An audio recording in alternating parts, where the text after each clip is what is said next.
خدایا خود را بشناسم. کتاب خاطرات از ادبیات شناس و نویسنده شهیر تاجیک زنده یاد رسول هادی زاده. تهیه و صدا رامین هادی زاده.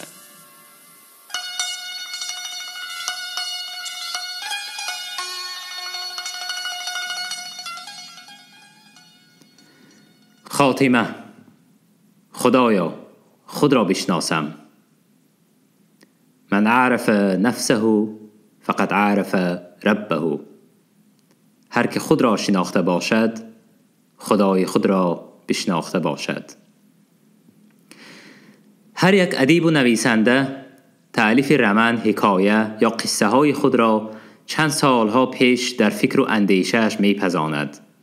هنگامی که اثر هم در مندرجه و هم در شکل طرح تقریبی پیدا کرد، نویسنده به نوشتن شروع می کند.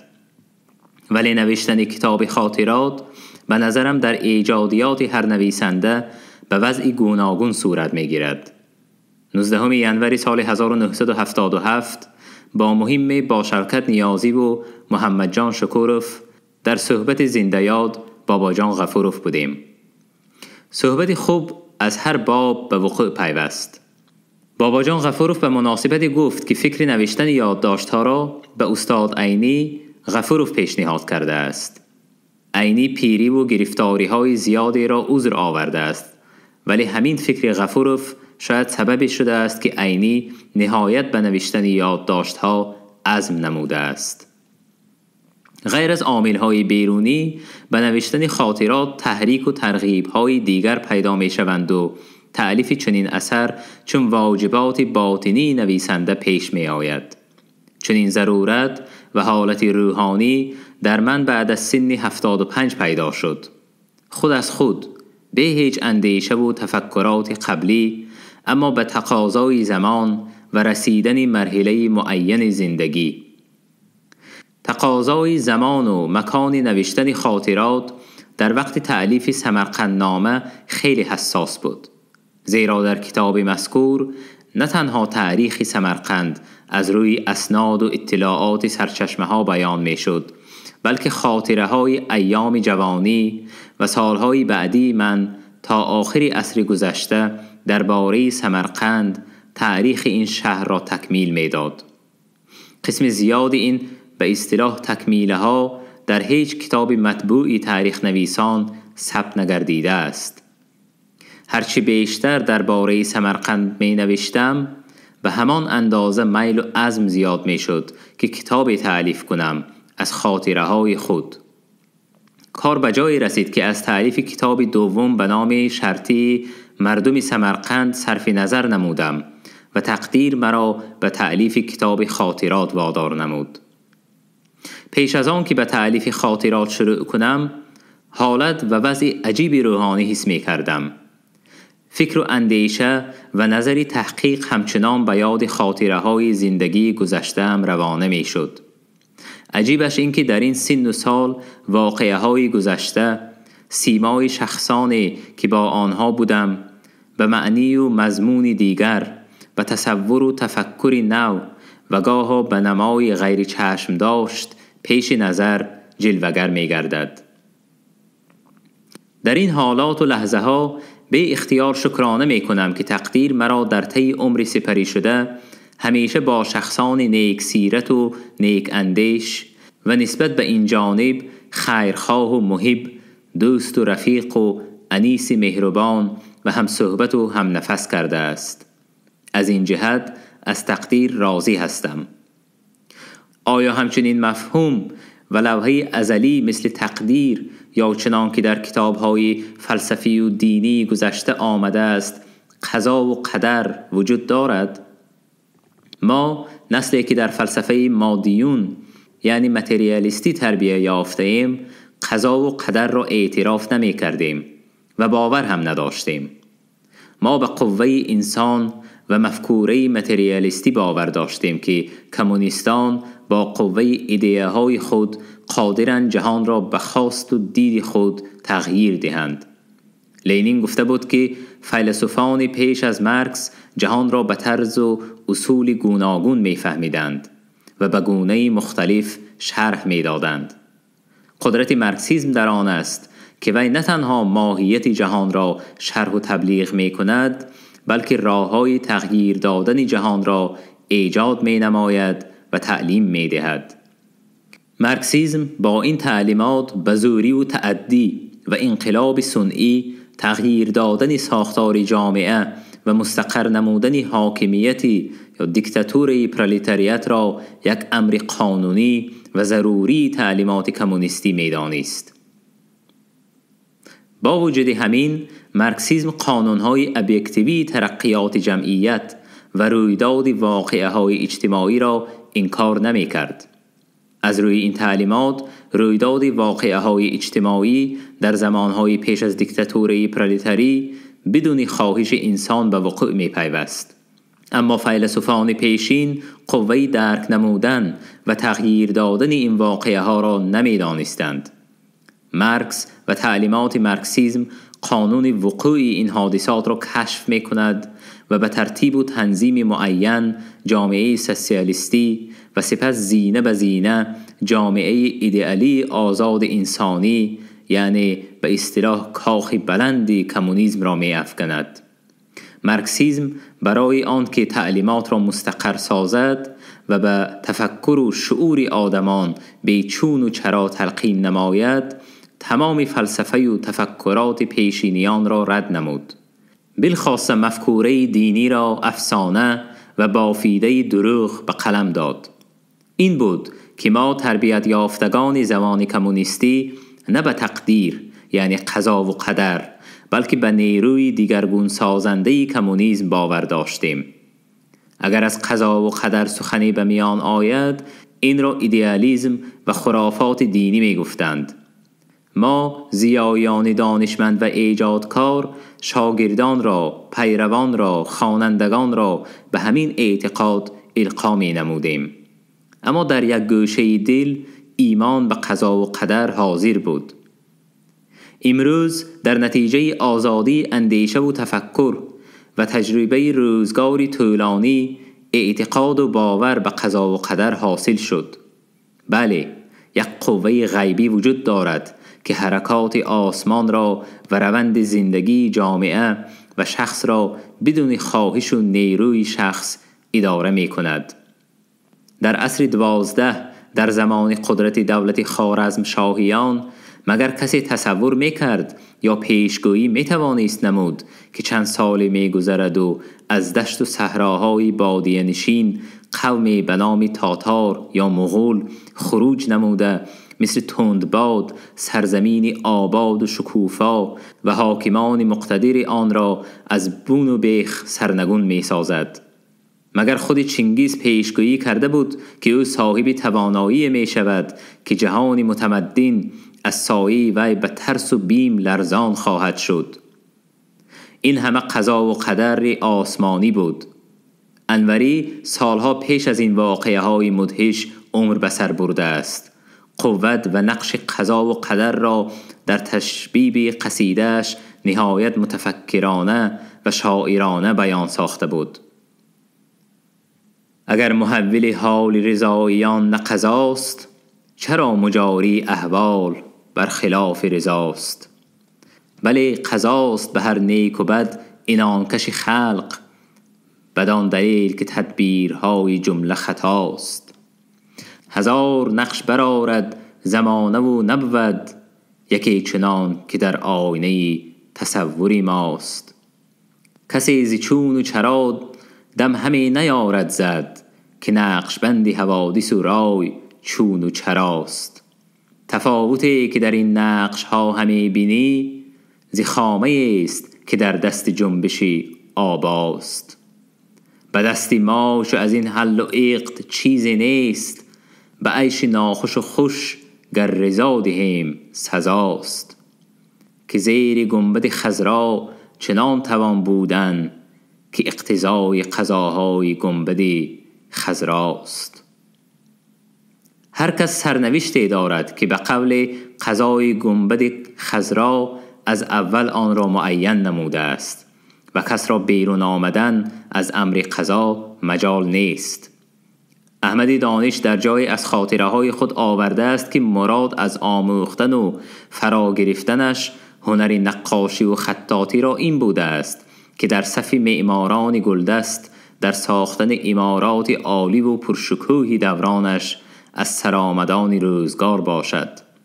او هیچ گمان نکرده و خواهش نیز نداشته است که از اهل دربار و مقربان دولت شده حتی در عمر دولتی نقش باقی می‌گذارد. بارها شده است که می‌خواست در عزلت و انزوا باشد، ولی سبب پیش می آمد و او را باز به اجرای امور دولت می آورد. دانش از امر قضا سر نپیچید و پیش قضا بیشعورانه سر فرود نیاورد و از امر تقدیر خردمندانه استفاده نمود و توانست در آن مدت که در دربار و دایره امیر بود به کشور و مردم منفعت از وی عاید گردد. بنده از کودکی به نوشتن و خواندن شوق زیادی داشتم. هوس نورسانه در دل می پروریدم که در تاریخ کشورمان خصوصا سمرقند به حیث عالم کار کنم. در این میان جنگ سر شد و همه آرزو و آرمانها بر عبث شدند و من از نومیدی تردد مکتب تکنیکی را دیدم. اما کار آمد نمی کرد. اتفاقا در تاشکند فاکولته شرقشناسی گشاده شده از پس آرزوهای خود به تاشکند به تحصیل ایرانشناسی رفتم. هنوز خواندن را تمام نکرده به سری من تهدید تعقیب مقامات مخفی آمد. خواندن را ترک نموده خواستم راهی دیگری پیش گیرم و تصادف قضا باز مرا به دانشگاه آورد. چنین لحظه و مرحله های نومیدی و مایوسی و بستگی و قبض کارها واقع می شد، ولی سرنوشت مرا باز به درگاه علم و ایجاد می آورد. خلاصه از قضا و قدر که راه زندگیم را معین نموده است جای گریز نبود. بارها شده است که در لحظه های درماندگی و لاعلاجی در راه نجات و کشایش کار باور و اعتقاد به قضا و قدر ایمان را محکم می کرد و امیدواری و نیکبینی در آخر کارها پدید می آورد. من چنین قوه و اعتقاد را به قضا و قدر در واقعی زندگیم که همگی 4 سال پیش از این رخ داده بود دیدم و احساس نمودم. قصه مختصری واقعه چنین است. در آخر سال 2000 عارضه در گذرگاه روده ها حس کردم.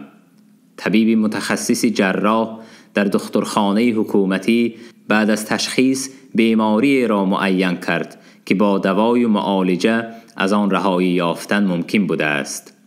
هرچند میدانستم که در بعضی موردها راه جراحی وسیله بهترین از این عارضه بیرون آمدن است، ولی نخواستم که به تعبیر چند رفیقان زیر کارت خواب کنم. قریب 1 سال سپری می شد و در صحت از بیماری بهبودی نمی دیدم، بلکه حال بدتر می شد. معاینه آخرین که ماه می سال 2001 طبیب من گذرانید باز همان بیماری را تصدیق نمود. لیکن دل گواهی می داد که در هر صورت به متخصص بهترین مراجعت نمودن لازم است. نهایت به پروفسور قهاروف که در جراحی چنین بیماری ها چیره دست می گفتند مراجعت کردم. نامبرده بعد از معاینه کوتاه گفت که خب همه چیز روشن است. بعد از این هر دو از هر در صحبت می کردیم، اما از کجای حس می کردم که بیماری جدی را به چشمش دیده است. وقتی که به دستم کاغذ داد و به مرکز بیماری های سرطان انکلاگ راهی کرد گمانم به حقیقت نزدیک می شد. جای پنهان کردن نیست که خود نام بیمارخانه در دل بیم و هراس برمی انگیزد. در اینجا با متخصصان نامی ملاقات نداشتم. دکتری را به نام میرعلی برای تحلیل و تجزیه ها مأمور نمودند. در آخر این کارها آمد و رفت اعضای عائله و صحبت‌های محرمانه آنها بی من با دکتر مرا معتقد می کرد که در واقع هم بیماری نهایت جدی به من خطر دارد. آخر دختران کنسیلیوم کردند. خواستند که برای به عرض رساندن نتیجه مشورت خود به خانه نزد من بیایند. بعد از ظهر 31 ایول سردختر اسدالله ظریفوف، جراح خیلی خوبی بیمارستان دتسند حیدرعلی سعیدوف و پزشک من میرعلی آمدند. سری دسترخوان نشستیم. طعام خوردیم. یک قدحی شراب نوشیدیم. سپس صحبت تخصصی شد. حیدرعلی سعیدوف که او را بار اول می دیدم نهایت به تواضع و آرامی جدیت بیماری را شرح داد و گفت که علاج بهترین نجات یافتن و از تکرار بیماری حفاظت نمودن تنها جراحی می باشد. به جراحی راضی شدم. قضا و قدر همین بوده است. در اولی بیماری از جراحی خرد خودداری کرده بودم ولی سرنوشت همین بوده است. به قول معروف آمد به سرم هر آنچه می ترسیدم. فکر می کردم و به کسی نمی گفتم. خب به جراحی بردند. اگر در سرنوشت باز چند سال زندگی باشد از خواب سنئی نرکوز به سلامت برخاستن ممکن است. اگر بعد از خواب سنئی به خواب ابدی روم خود این درگذشت را نمی فهمم ولی برای بازماندگان فاجعه خواهد شد. حواله به قضا و قدر باید کرد. نیت داشتم که در نیمه دوم سال 2001 به نوشتن کتاب خاطرات شروع می کنم. از خوابگران جراحی که سر بر نداشتم خاطرات با من زیر خاک می رود. فکر پیدا شد که تا روز جراحی لااقل پیش گفتار کتاب را نویسم. با خواهش من اسدالله ظریفوف به حجره میز کاری چراغ روی میز آورد. به نوشتن مقدمه شروع کردم. اعتقاد به قضا و قدر دیگر بیم و هراس و فکرهای باطل را از سر دور کرد. اینک چند پاره از روزنامه آن روزها. 18:08 شنبه ساعت 10:30. فردا شاید مرا بعد از ظهر برای جراحی آماده کنند. حالا خود را جسماً و روحاً برای جراحی آماده می بینم. دل گواهی می دهد که به اصطلاح از زیر کارد به سلامت می خیزم. اگر فرزن نشد این را من نمی فهمم اما برای بازماندگان خیلی دشوار خواهد آمد. ناامید شیطان است. خدا با نور خود آنها را که می خواهند هدایت می کند. آیت 31 سوره نور. ساعت 2:30 سری رول خودم نشسته با بشیر خان به خانه آمدم. خوراک خوردیم. تیوی تماشا کردیم.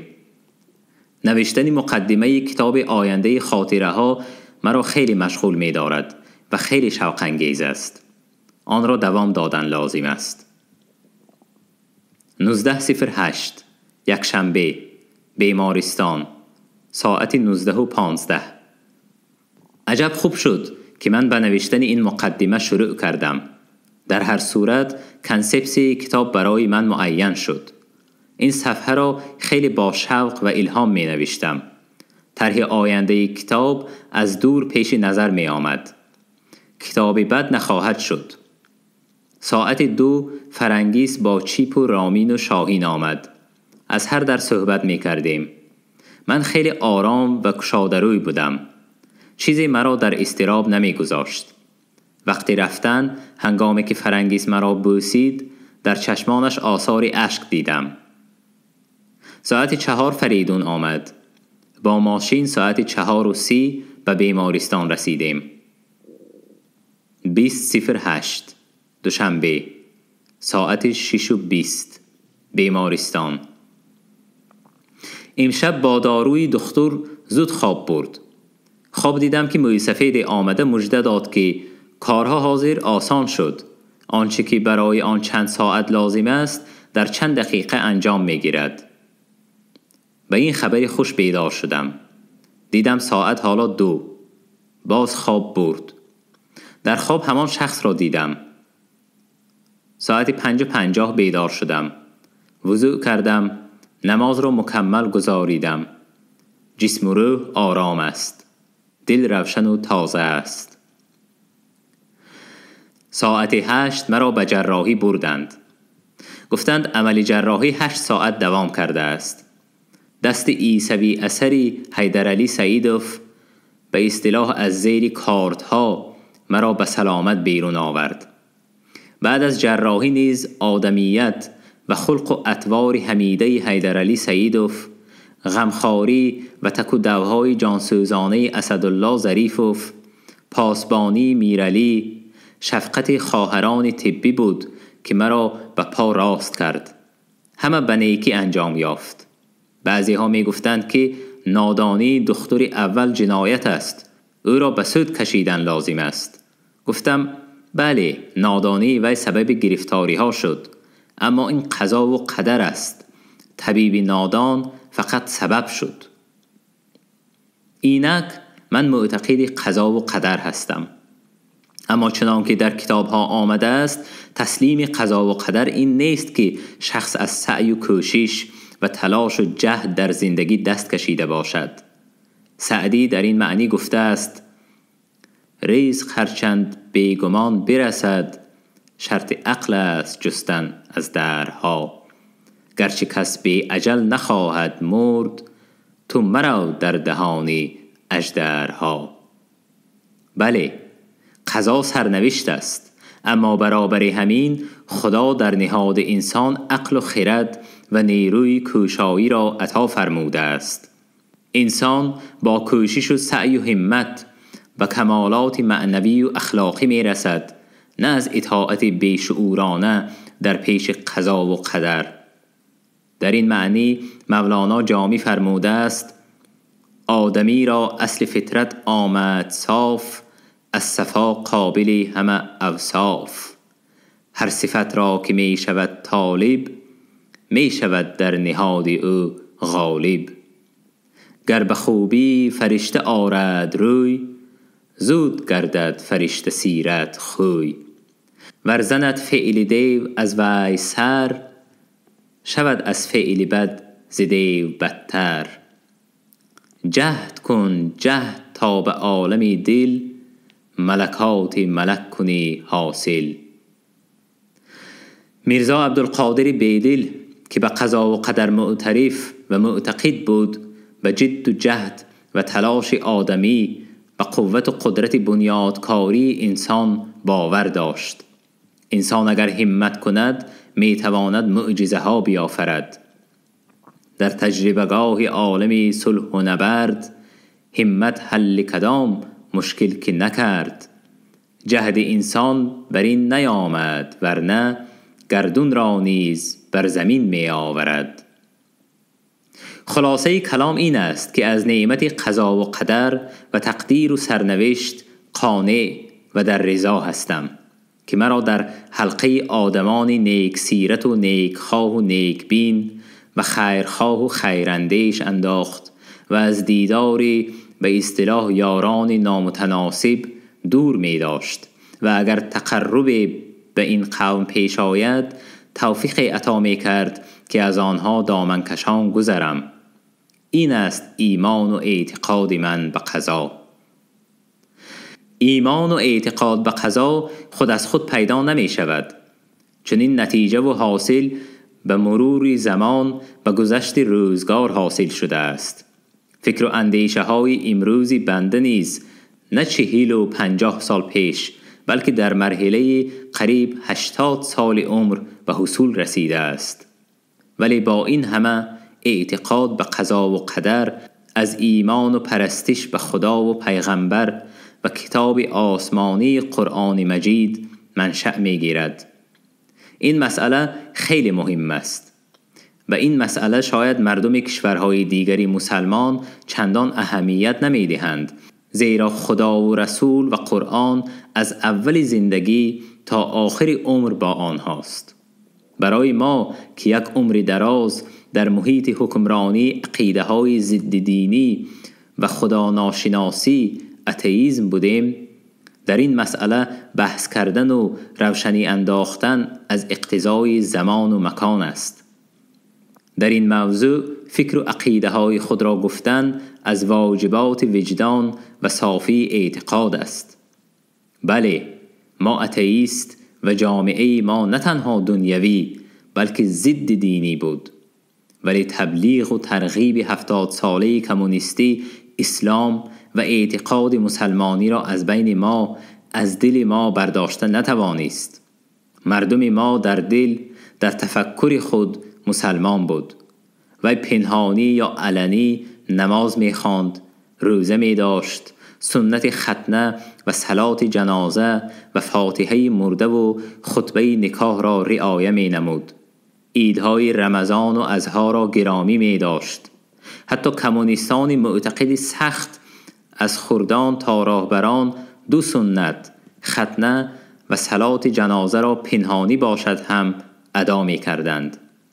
باری مسلمانی از کشوری همسایه گفت: شما از ما مسلمان ترید. آنچه ما از سنت‌های مسلمانی انجام می‌دهیم از واجبات جامعه ماست، اما شما در جامعه ضد دینی کمونیستی با وجود منع و تعقیب پایه‌های اساسی مسلمانی را نگاه داشته اید.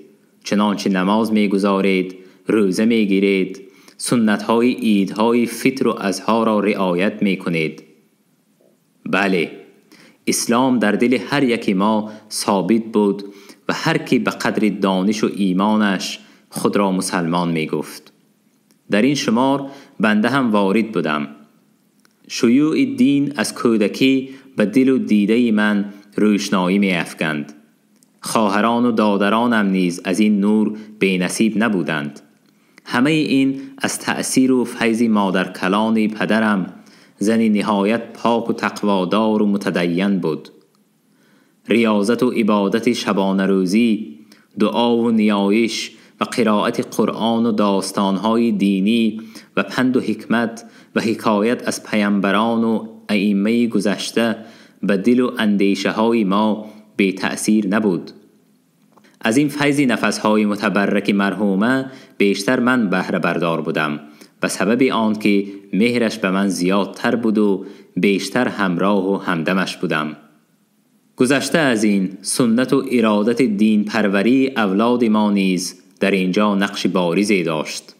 از کودکی می دانستم که گذشتگان ما ارباب دین نبودند، اما در اصول و فروع دین دانشمند و معتقد بودند.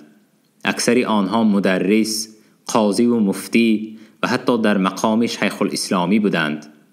پدر از این خصوص به تقاضای زمان کمتر گپ میزد و هیچگاه به این نسب و منصب گذشتگان خودنمایی نمی کرد. از آنکه خود پدرم نیز در علوم دین و قرآن دانش خوب دارد خیلی دیر آگاه شدم. در سالهای اخیر که در تهیه نمودن آثار کلاسیکان و شرح و بیان افکار و عقاید سیماهای بزرگ ادبیاتمان از جمله بیدل و احمد دانش به من کمک می کرد، به تدریج آگاه می شدم که شادروان در گشادن معنیهای قرآن و تفسیر و شرح آن دانش خوب دارد. ولی نمی گفت، ولی حس می کردم که مسلمان کامل است. پیش نظری ما نماز نمی گذاشت، لیکن مادرم می گفت که او در ساعتهای مخصوص نماز هم می گذارد. باری بالای میزی کاری هم دید که چند کتاب بالای قرآن گذاشته شده است. قرآن را گرفت و از نظر گذراند و به آوای پست آیات از آن قرائت کرد و قرآن را بالای کتابها گذاشت و قرآن باید بالای کتابها باشد، نه زیر آنها، گفت.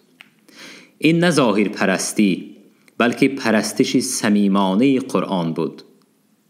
سالها سپری می شدند و در ضمن تحصیل و پژوهش‌های علمی اعتقاد به دین و اصول و رسوم آن بیشتر می شد. هنگامی که در آخر سالهای 60 و اوایل 70 به خواندن و آموزش قرآن توفیق یافتم، جهان نوی روحانی و فضای روشن معنوی پیش نظرم باز شد. اکنون اعتقادم به دین محمدی و قرآن مجید محکمتر و کاملتر شد. برای انسان بجز قناعتمندی در احتیاجات مادی و جسمانی، قناعتمندی و آسایش روحانی نیز لازم است. در زمان شوروی برای ما تربیت دیدگان اصول کمونیستی، ایدئال‌های کمونیسم غذای روحانی و آسایش معنوی بود. بعد از آن که اعتقاد و ایمان به کمونیسم در یک فرصت مژه بر هم زدن ناپدید گشت، عالم دل خالی و تیره و تاریک ماند. خوشا که در گوشه دل اخگری از آتش دین محمدی باقی مانده است که در لحظه واماندگی و پریشانی بر روح قوت و روشنایی بخشید.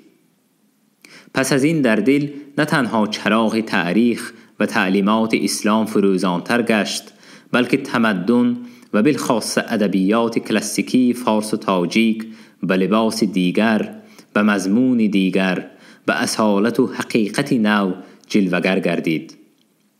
آنچه می پنداشتم که میراث بزرگی گذشته امان را درست، خصوصا در پرتو متریالیسم دیالکتیکی آموختم، سهو و خطا بوده است. فهمیدم که باطن و ماهیت ادبیاتمان، اصالت و حقیقت آن به تاریخ و تعلیمات اسلام کشف نخواهد گردید. هر قدر که در تحقیق اسلام و در تاریخ دین بیشتر تفحص و تعمق می نمودم، باوریم زیادتر می شد که دین نعمت و گنجینه بزرگ است در تاریخ تمدن که دههای انسانی آن را کشف و وضع نموده است. از پرستش اجرام آسمانی، حیوان و رستنی در زمان وحشانیت انسانی تا ظهور دین‌های بودایی و زردشتی، یهودی و نصرانی و نهایت تا شیوع دین مبین اسلام، انسان همیشه به قوه غیبی، قوه نادیدنی و ناشنیدنی و غیر محسوس اعتقاد و ایمان دارد. آیین و رسوم و اصول طرز پرستش گوناگون، اما مبدأ پرستش قوه عمومی غیبی است. انسانیت با همین پرستش وجود دارد. هستی عالم و بقای نسل آدم به همین پرستش و ایمان و اعتقاد بنیاد یافته است. اسلام دین و مذهبی ماست. همه ما باید اساسهای اسلام، تاریخ مختصری آن، سیر پیامبران و بالخاص زندگی پیغمبرمان محمد را بدانیم. در آن صورت رعیت روشنفکر و آگاه و هوشیار کشور و ملت شده می توانیم. باعث خرسندی است و افتخار است که امروز سران دولت و صاحبان منصب و مقامات دولتی به خدا و رسول آن باور و اعتقاد دارند. بالخاص سرور مملکت امام علی رحمانوف نه تنها مسلمان اصیل است، بلکه در موردهای مناسب از قرآن و حدیثهای پیغمبر دلیل و برهان در تأیید و تصدیق مسئله های مهم می آورد. سزاوار است که مردم و مخصوصاً ضیاییان در این بابت از سرور دولت عبرت گیرند. زیرا گفتند که الناس علی دین ملوکهم، یعنی مردم پیرو دین و رسوم پادشاه خود هستند. من مسلمانم. چون عضو جامعه بزرگ مسلمانان جهان، من حق دارم و حتی وظیفه‌دار هستم که درباره وضع عالم اسلام و شخصانی که خود را پیشوای مردم مسلمان می‌دانند اندیشه و فکر کنم و خلاصه های خود را داشته باشم. در ساعتهای تفکر تنهایی مرا تفریقه و جدایی جامعه اسلام در حیرت و تشویش می‌گذارد. امروز می‌بینم که جامعه اسلام را شخصان جداگانه یا گروه‌های علاهیده به احزاب و جمعیت‌های مختلف تقسیم کردند. یکی دعوای آزاد نمودن اسلام، دیگری از نو زنده ساختن اسلام و سومی ادعای جهاد و غزوه نو را دارد. فاجعه در آن است که این همه مسلمانان نه تنها به کشتار بیگان دینان برخاستند، بلکه برادران خود مؤمنان و مسلمین را می‌کشند و طرز وحشیانه به قتل می‌رسانند. اگر به حاکمیت رسند، از به اصطلاح دشمنان خود بی رحم و شفقت نخار می‌جویند. آیا آنها از قرآن مقدس و آسمانی آیتی در تصدیق کردارهای ناشایسته خود آورده می‌توانند؟ آیا آنها از اخلاق حمیده و خصلت‌های انسان پرورانه پیغمبرمان عبرت برداشته نمی توانند؟ یاد دارید که هنگامی که پیامبرمان در سالی که اسلام را در پایه محکم گذاشته از آیت شریفی ان ینصرکم الله فلا غالب لکم، اگر پروردگار به شما نصرت دهد کسی به شما غالب شده نمیتواند، آل عمران 160. قدرتمند شده بود، با جامعه مسلمین به مکه رسید. مردم مکه دروازه های شهر را گشاده به نشان قبول اسلامیت پیامبر را به شکوه تمام پیشواز گرفت. پیامبر اسلام که از اهل مکه رنج و جفاهای بسیار دیده بود کینه‌جویی نکرد، بلکه با دل گشاد و چهره تابان به شهر داخل شده با دشمنان دیروزه خود نماز گزارید و سپس به مدینه بازگشت. آیا این عبرتی نیست به کینه‌جویان به سر قدرت رسیده؟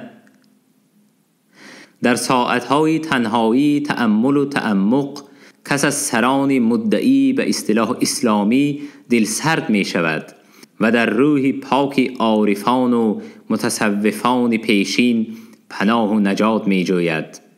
در بیت حافظ تسکین و تسلی می بیند. جنگ 72 ملت همه را عذر بنه، چون ندیدند حقیقت ره افسانه زدند. مولانای روم این همه جنگ و صلح را خیال بی‌بنیاد می شمارد و برغم مدعیان تهذیب و تغییر اسلام ولی پاک دل و پاک طینت عارف را راهنمای راه حقیقت و حق می شمارد. بر خیال صلحشان و جنگشان و از خیال فخرشان و ننگشان، آن خیالات که دام اولیاست، عکس مهرویان بوستان خداست. نور حق ظاهر بود اندر ولی، نیک بین باشی اگر اهل دلی. آن ولی حق چو پیدا شد ز دور، از سری پایش همی میتافت نور. در تاریخ اسلام آمده است که در زمانهای تشنج و هرج و مرجهای سیاسی و تخت طلبی ها و هجوم لشکری غاصبان و بیدادگری ها، اهل علم و دانش و مسلمانان پاک دل، مردم بیچاره و درمانده در عرفان و تصوف، نجات روحی و قوت ایستادگری به مقابل دهشت و فاجعه های زمان می جستند. تصوف نه تنها تسکین و آرامش روح، بلکه پاکی اخلاق و روشنایی و گشاد دل است. میل و توجه من به تصوف هنوز در سالهای دانشجویی هم پیدا شده بود. آن سالها بار اول به توسط تحقیقات شرقشناسان روس و غرب به دریچه گنجینه فلسفه و اندیشه های عارفانه راه یافتم. در آن ایام سیماهای تصوف قرنهای اول آن مثل حسن بصری، رابعه ادویه، بایزید بسطامی و منصور حلاج مرا به صمیمیت و جانسپاریشان در راه حق و حقیقت مفتون و مجذوب کرده بود. آنها در فقر و ریاضت عمر به سر می بردند. در سر خیال سازمان دادن حزب و جمعیت نداشتند. آنها شهرت و نام، گنج و ثروت نمی جستند. تنها با ریاضت و عبادت و اخلاق پاک و بی‌آلایش اسلام ناب و تمجید پیغمبر و قرآن را تبلیغ می نمودند. لیکن تبلیغ و ترغیب آنها از محافظه کاری های علمای رسمی دین و متکلمان و مدرسان خشک مزاج تفاوت داشت. چیزی بود که تصوف مردم زحمتکش و هنرمند را به خود جلب می کرد. دیرتر در مرزهای ایران و ماوراءالنهر شاعران بزرگ به تصوف گرویدند. شعرهای پرشور و پرمضمون اخلاقی و عشقی، داستانهای فلسفی و عرفانی و انسان پرورانه و آزاد اندیشانه سرودند. سنایی، عطار، سعدی، مولانا جلال الدین رومی، عبدالرحمن جامی، عبدالقادر بیدل، اینها همه یا مبلغ یا متفکر یا مخلص و پیرو یا سراینده آرا و افکار تصوف بودند. سالها می گذشتند و آن دانه تخمی که در جوانی در مزرعه سینه من از فیض عرفان و تصوف افتاده بود سبزه‌ای شد، نهالی گشت و به سان درخت سر برافراشت که شاخ و برگهایش مرا سایه افکند. دلم را خرمی بخشید، روحم را پاک و آزاد از وسواس و دغدغه‌های دنیا کرد. به همین منوال خوشچین عارفان و متصوفان بزرگ و متبرک گشتم. تصوف البته پیش از همه اخلاقی حمیده و پاک و بی‌آلایش است. اول پاکیزگی طینت و سیرت و سپس طاعت و عبادت است. حافظ گفته است: غوطه در اشک زدم کاهل طریقت گویند، پاک شو اول و پس دیده بر آن پاک انداز. آن پاک خدای متعال است. انسان پیش از آن که به آن پاک روی آورد باید در طینت و باطن پاک باشد. شک نیست که رجوع به پاکیزگی طینت و سیرت انسان از قرآن مجید مبدأ گرفته است. در قرآن بارها تأکید شده است که پاکیزگی نفس انسان و تزکیه روح و جسم و هستی به سعی و همت شخص وابسته است. شرط مسلمانی برابر ایمان آوردن به خدا و رسول وی همیشه به کردار پاکیزه عمل و صالحات گرویدن می باشد. آنها پرهیزگارند، المتقین، یعنی به کارهای ناشایسته و خلاف اسلام دست نمی زنند. هنگامی که شخص پاکیزه و پرهیزگار شد در حالت و وضع رستگاری زندگانی می کند. در قرآن بسیار آمده است که مؤمنانی که نفس و جسم خود را پرهیزگارانه پاکیزه، تزکیه، متزکا از فعل زکا نمودند، آنها مفلحان یعنی رستگارانند. رستگار به معنی آزاد از بدیها و زشتیها نجات یافته، شخصی از قید و بندهای آلایش جهان رهایی یافته می باشد. در تأیید و تصدیق این گفته‌ها چند آیات شریفه قرآن را در ترجمه فارسی همچون مبدأ و منشأ اندیشه‌های خود در پایان اقتباس می‌آورم. آن بهشت‌های ادنی که دائم زیر درختانش نهرها جاری است، آنجا نعمت و حیات ابدی است و این بهشت پاداش کسی است که خود را پاک و پاکیزه گرداند. سوره طه آیت 76. و هر کس خود را پاک و منزه ساخت برای نفس و سعادت خود پاک و منزه می گردد و راهی بازگشت به سوی خداست. سوره فاطر ملائکه آخر آیت 18. حق آزادی و رستگاری یافت آن کسی که تزکیه نفس کرد. سوره اعلی آیت 14. از ترجمه قرآن و قلم شادروان مهدی الهی قمشه‌ای استفاده شد. اهل عرفان در روزگار همه روزه خود و در تبلیغ و موعظتشان در اخلاق انسانی از همین مضمونهای مقدس قرآن شریف مبدأ و الهام گرفتند. این اخلاق علوی و عالی است که خدای متعال برای انسان ارزانی داشته است، برای انسانی که به صورت احسن آفریده است، انسانی که آسمان و زمین را برای او آفریده است، انسانی که ملائک به امر پروردگار پیش وی به سجده افتادند، انسانی که خدای متعال بعد از خلق کردنش او را به وی از روح خود دمیده است. نفخت فیه من روحی. سوره صاد آیت 72. و نهایت انسانی که الله او را در زمین خلیفه خود قرار داد.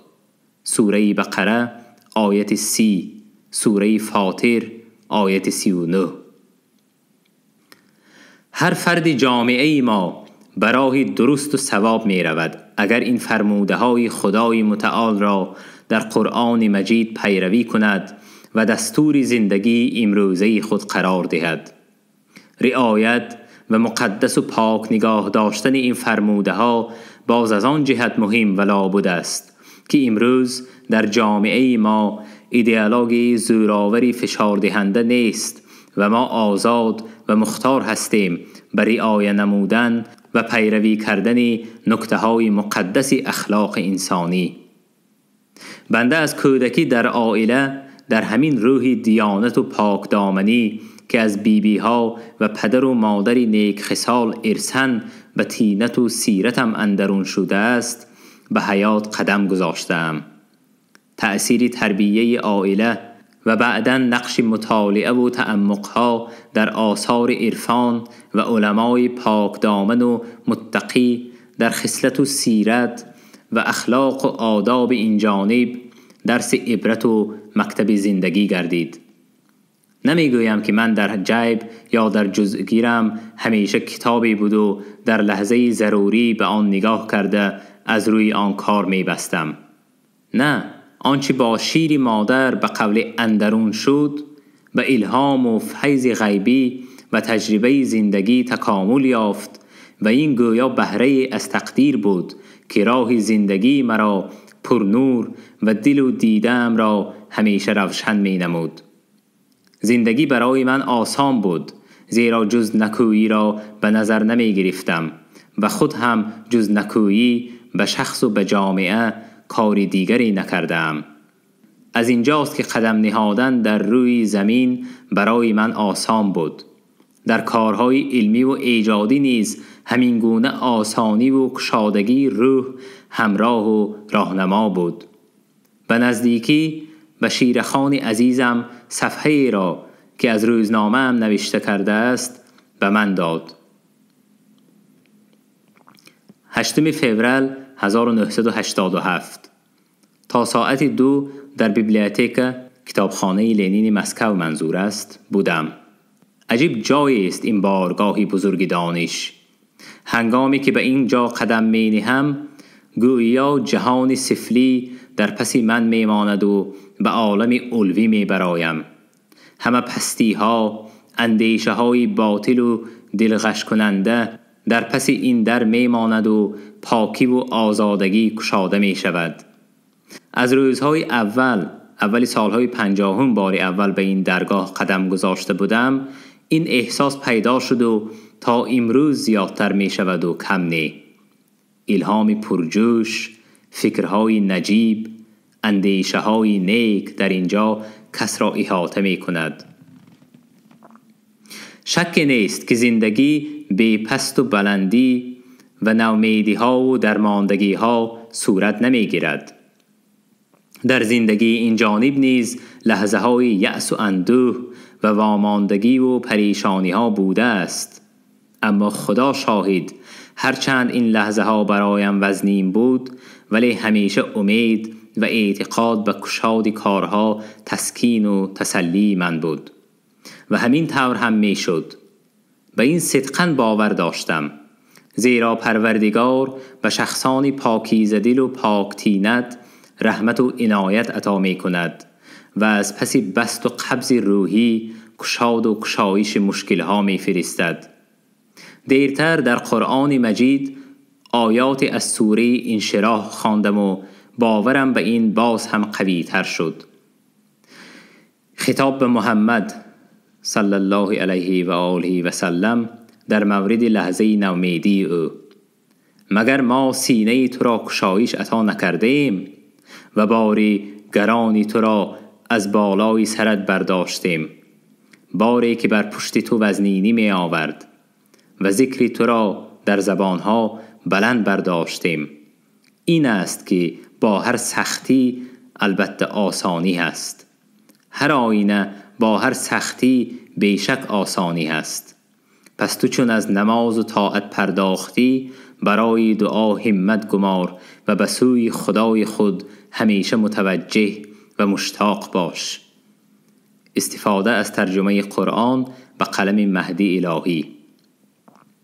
نیک بینی، نفسی نیک و باوری به گشاد کار و توفیق و کامیابی شخص را در حیات دلیر و زنده‌دل می کند و او را به اقدام‌های سودمند و جسورانه برای منفعت جامعه و خیر مردم راهنمون می گردد.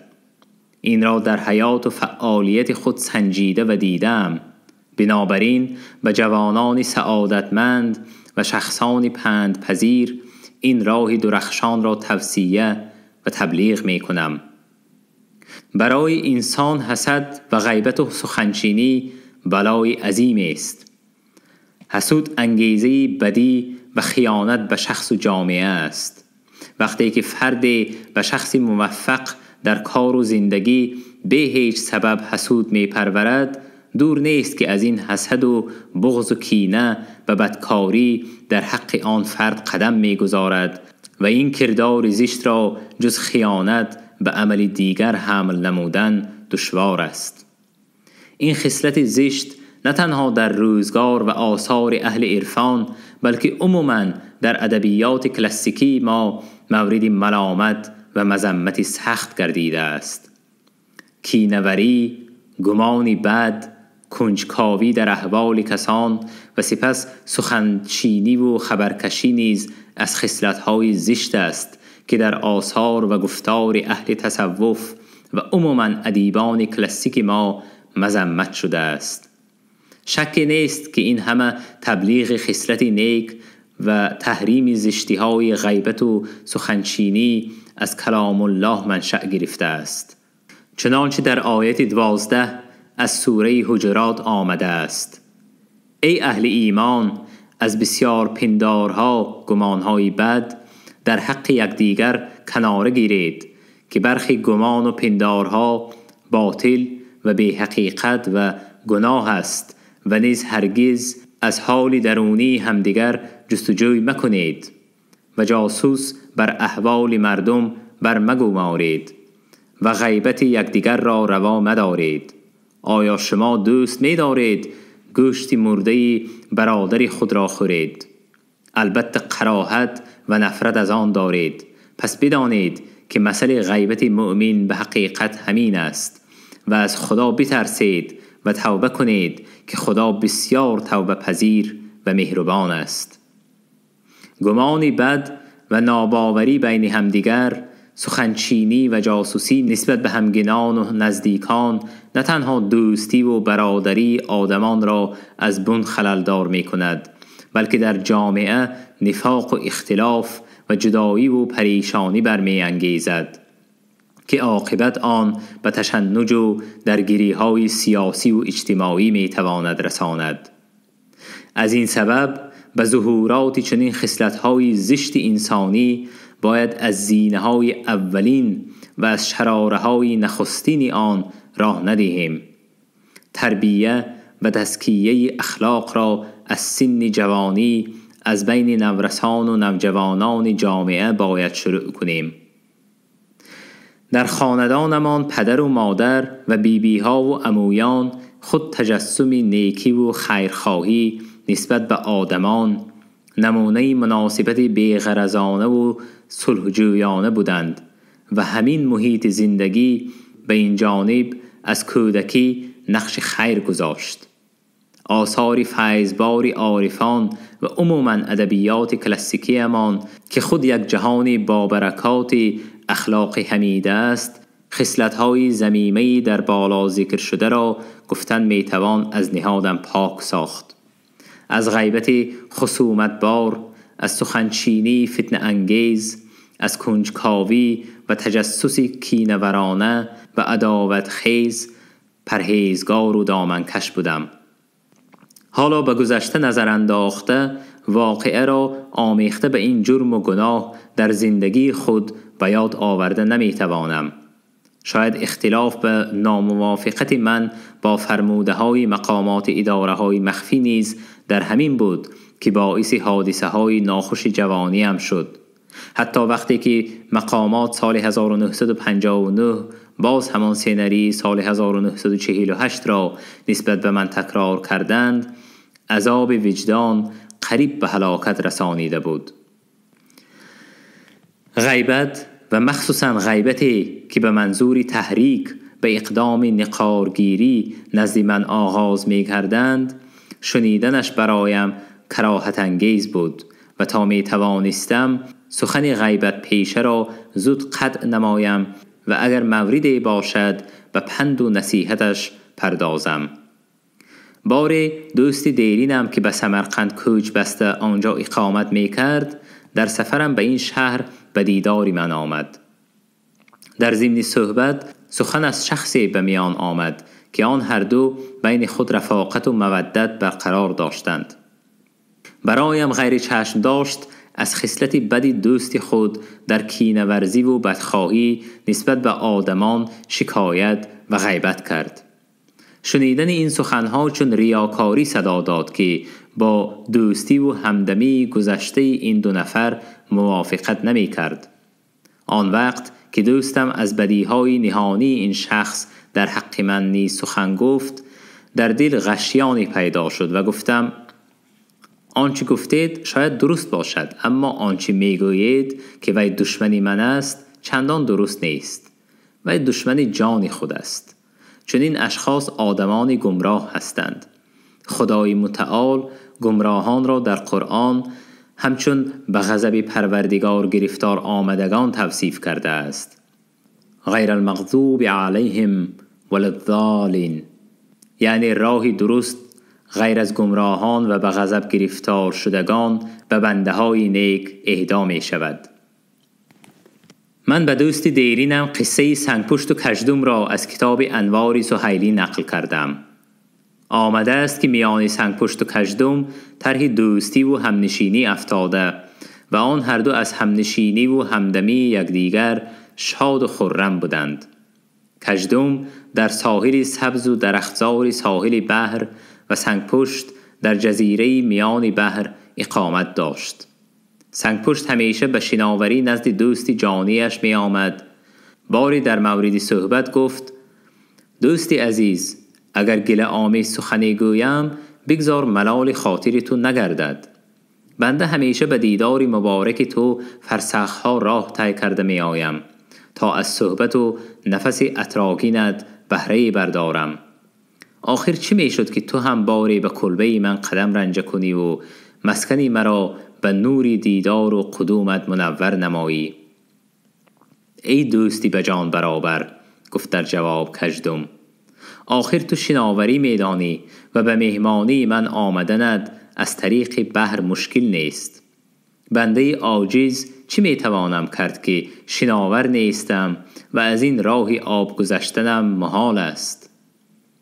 اگر ملال خاطر آتر نباشد بنده علاج مشکل تو پیدا می کنم، گفت سنگپشت.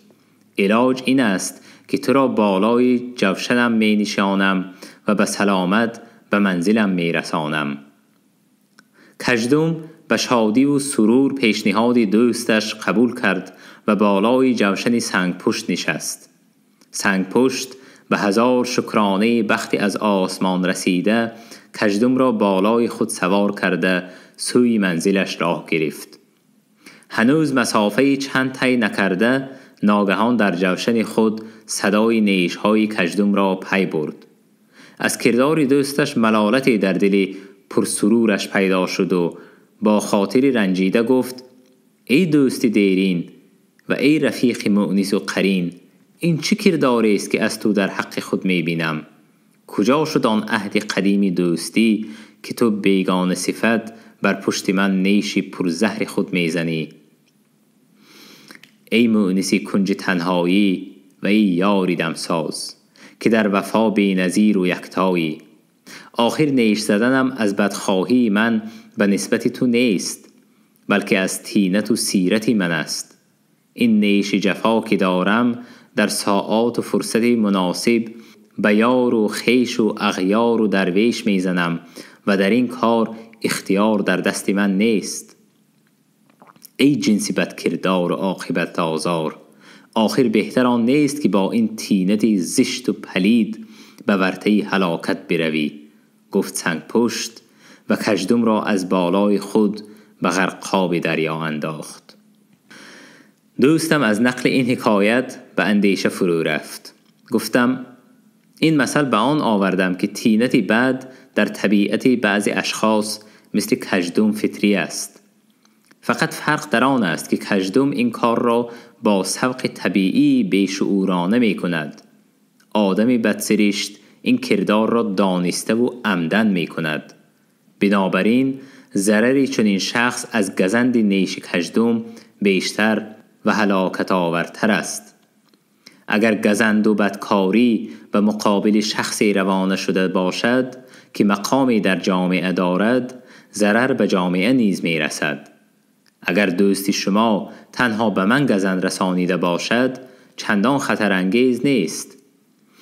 اما خطر در آن است که شخص با طینت زشت خود به دیگران و از اینجا به جامعه ضرری جدی می رساند. از این سبب این قبیل آدمان نه تنها به غضب خود بلکه با غضب و نفرین کل جامعه گرفتار هستند. این مقدار سخن نه از پرگویی و خودنمایی گفتم، بلکه چون شخصی که در آستانه سن 80 سال تجربه زندگی اندوخته‌ام، به طریق نصیحت و پند و موعظه برای جوانان عرضه داشتم. اگر جوانان سعادت پند شنیدن و از روی آن کار بستن را داشته باشند، شاید از این گفته ها بهره برداشته توانند. در حدیثی نبوی آمده است که خوشبخت آن است که از غیر خود پند گیرد. السعید من اتعظ من غیره. حافظ در این معنی بیت شایگان دارد: نصیحت گوش کن جانا که از جان دوستر دارند، جوانانی سعادتمند پند پیری دانا را. اخلاق خجسته در انسان همت عالی و احساس پاک و نجیب را بیدار می کند. انسان پروری، عدالت، حقیقت جویی، صدق و وفا در زندگی، راهی راست و صداقت و صفا در خانه‌داری و تربیه فرزند، از تزکیه روح و پاکیزه داشتن جسم و جان شیوع می کند. احساس عالی ترین و نادرترین جوهری هستی آدم، عشق نیز از اخلاق صاف و بی‌غبار انسان منشأ می گیرد. در اینجاست که عشق در تعلیمات تصوف مقام والا دارد و آن را نه تنها پدیده شوق جسمانی انسان توجیه نمودند، بلکه همچون اساس هستی عالم از پهلوهای گوناگونی نظری نیز تحقیق و بررسی کردند. عشق مفهوم مجرد نیست. عشق در هستی انسان تجسم می‌یابد. آدم دارنده و جایگاه و نمایانگر عشق است. عشق و محبت انسان سراول نسبت به خدا در دل او پیدا می شود. انسان نه تنها بنده خداست بلکه دوستدار خداست. از آنجا که انسان خدا را دوست می دارد، خدا نیز دوستدار انسان است. در آیت 30 سوره آل عمران آمده است: ای محمد به امت خود بگو اگر شما خدا را دوست دارید و به من پیروی کنید، خدا شما را دوست خواهد داشت. خدا آدم را آفرید، به وی از روح خود دمید و نهایت به وی قابلیت و قدرت دوست داشتن، عشق را عطا نمود. این عشق انسانی در دیگر مخلوقات جهان، حتی در ملائکه آسمانی پیدا نیست. در این معنی حافظ گفته است: در ازل پرتوی حسنت ز تجلی دم زد، عشق پیدا شد و آتش به همه عالم زد. جلوه کرد رخت دید ملک عشق نداشت، عین آتش شد از این غیرت و بر آدم زد. از روی تعلیمات عرفانی تمام عالم پرتوی تجلی ذات الهی می باشد. ما در همه جا در عالم موجودات تجلی جلوه جوهری الله را می بینیم. تجلی ذات الهی جهان را از عدم به هستی آورد. از اینجاست که عالم و بالخاص آدم عکس جلا و تجلی خدا می باشد. مولانا رومی گفته است: آدم استرلاب گردون علوست، وصف آدم مظهری آیاتی اوست. هرچی در وی می نماید عکسی اوست، همچو عکسی ماهتاب در آبی جوست. هرچی در سیمای آدم در هستی او تجسم گردیده است، عکس تجلی ذات الهی است. این تجلی در سینه انسان همچون عشق جاری گرفت. همان روز که پروردگار عالم را بیافرید، عشق نیز پیدا شد و نصیب آدمی زاد گردید. و این عشق پیش از همه همچون محبت و دوستداری نسبت به منبع، منشأ و تجلیگاه عشق، یعنی نسبت به پروردگار، سینه انسان را روشن و گرم نمود. عشق بزرگ جهان را انسان نه با عقل بلکه با دل خود که جایگاه کل احساس آدمی و علاوه بر این نظرگاه خداوندی است حس می کند. عقل قابل درک عشق نیست. تنها انسان و احساس وی محرم راز جهانی یعنی عشق جهانی می باشد. عارفان و صوفیان که با ریاضت و عبادت خود را پاک ساختند، برگزیدگان جمعیت مردمند که رازدان عشق می باشند. حافظ در غزلی که همین حالا 2 بیت از آن اقتباس شد، این معنی را در بیت‌های بعدی چنین نظم کرده است: عقل می خواست که از آن شعله چراغ افروزد، برق حیرت بدرخشید و جهان برهم زد. مدعی خواست که آید به تماشاگهی راز، دست غیب آمد و بر سینه نامحرم زد. راز عشق همان قوه الهی است که موجودات عالم از آن هست است و از آن در جنبش است. رمز عشق در احساس آدمی نهان است. این احساس را با چشم، با گوش، با دست، با مشام پیدا کردن نمیتوان. آن را تنها با دل حس کردن ممکن است. از اینجاست که به جمال الهی رسیدن به چشم دیدن الله یا پرتو الهی نیست، بلکه در دل احساس نمودن قرب الهی، انسانیت الهی، مهربانی الهی می باشد. صوفیان و عارفان هرگز دعوایی به جمال الهی جسماناً رسیدن را ندارند، بلکه آنها فیض الهی و رهایش روح را از عنایت الهی حس می کنند. در این معنی غزل عارفانه و شادیانه حافظ از احساس جمال الهی خیلی جالب است. دوش وقت سحر از غصه نجاتم دادند، و اندر آن ظلمت شب آب حیاتم دادند.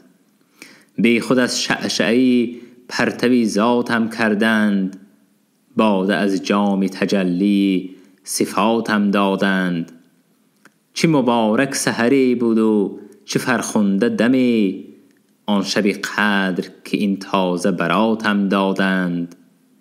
بعد از این روی من و آینه وصف جمال، که در آنجا خبر از جلوه ذاتم دادند. ببینید حافظ شور و هیجان قلب و روح خود را از آن که در خود تجلی ذات الهی را تصور و تخیل می کند، در شعر با صدا و سرودی سرورانگیز دلش تصویر می کند. انسان جهان اصغر میکروکاسموس و موجودات عالم جهان اکبر ماکروکاسموس است. هستی و جنبش این دو جهان از قوه الهی است که عارفان آن را رمزاً به عشق موسوم کرده اند. مولانای روم میگوید که گردش این جهان از عشق است و اگر عشق نمی بود دنیا از حرکات باز می ماند. دور گردون را ز موج عشق دان، گر نبودی عشق بفسردی جهان.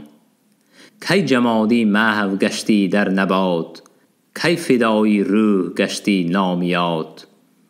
روح کی گشتی فدای آن دمی، کز نسیمش حامله شد مریمی. هر یکی بر جا فسردی همچو یخ، کی بودی پران و جویان چون ملخ. نظامی گنجوی عشق جهانی را نه تنها قوه جنبش بلکه کشش موجودات عالم دانسته است. عالم در جنبش است، برابری همین قوه های متقابل و به همدیگر متمایل بین خود قوه کشش دارند. به مغناطیس اگر عاشق نبودی، بدان شوق آهنی را کی ربودی. هر آن جوهر که هستند از عدد بیش، همه دارند میلی مرکزی خویش. طبایع جز کشش کاری ندانند، حکیمان این کشش را عشق خوانند. گر اندیشه کنی از راه بینش، به عشق است ایستاده آفرینش. گر از عشق آسمان آزاد بودی، کجا هرگز زمین آباد بودی. کشش عشق انسان هم هست. انسان کشش موجوده جهان را به چشم می بیند یا به ذهن تصور می کند، اما کشش عشق را انسان در خود حس می کند. این عشق به گونه های رنگارنگ در انسان ظهور می کند. یکی به هنر، دیگری به موسیقی، یکی به شعر، دیگری به علم، یکی به تجارت، دیگری ریاضت و اما کششی هست برای همه ذات انسان عمومی و یگانه است. این کشش به ذات متقابله، یعنی کشش زن به مرد و کشش مرد به زن است. این کشش عشق انسانی است. این عشق بنای مستحکمی نسل آدمی و برابری همین زمینه پایداری و آبادی جهان است. مرکز و تجسمی هم عشق عرفانی و الهی و هم عشق زمینی و حیاتی انسان است. انسان در اصل فطرت و آفرینش خود صاف و پاک است. وی با همت و سعی و کوشش میتواند چون فرشته و ملائک پاک باشد و برابری همین از نادانی و جهالت به کردار بد گرویده مثل دیو و عفریت شوم و بدنام گردد. مولانا عبدالرحمن جامی گفته است: آدمی ز اصل فطرت آمد صاف، از صفا قابل همه اوصاف. هر صفت را که می شود طالب، می شود بر نهاد او غالب. گر به خوی فرشته آرد روی، زود گردد فرشته سیرت خوی. ور زند فعل دیو از وی سر، شود از فعل بد ز دیو بدتر. انسان باید کوشد که پاکی و صافی اصل خود را نگه دارد، یعنی خصلت‌های زشت و کردارهای ناشایسته را از بیخ و بن دور سازد. یعنی نیکی و بدی انسان به دست خود وی است. دوام گفته های مولانا جامی را گوش کنیم. ای نگشته ز فطرت اول، فطرت خویش را مکن مبدل. جهد کن جهد تا به عالم دل، ملکات ملک کنی حاصل. نسپاری عنان به حیله و ریو، نشوی کارخانه دد و دیو.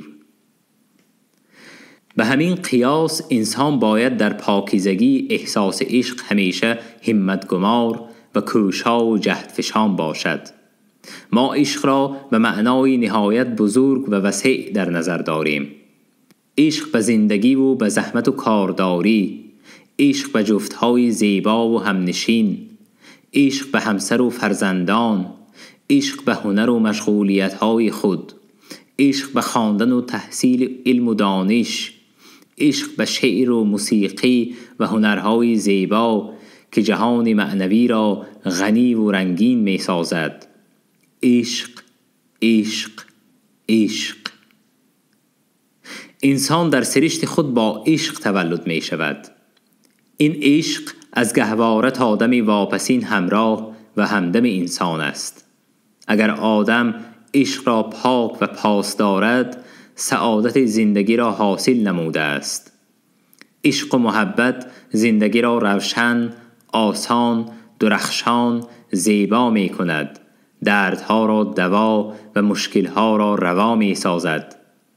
مولانا جلال الدین رومی در این موضوع بسا شیوای و زیبا گفته است: از محبت تلخ ها شیرین شود، از محبت میس ها زرین شود، از محبت دردها صافی شود، و از محبت دردها شافی شود، از محبت خارها گل می شود، و از محبت سرکه ها مل می شود، از محبت سیجن گلشن می شود، بی محبت روضه گلخن می شود، از محبت نار نوری می شود، و از محبت دیو حوری می شود، از محبت سقم صحت می شود، و از محبت قهر رحمت می شود، از محبت مرده زنده می شود، و از محبت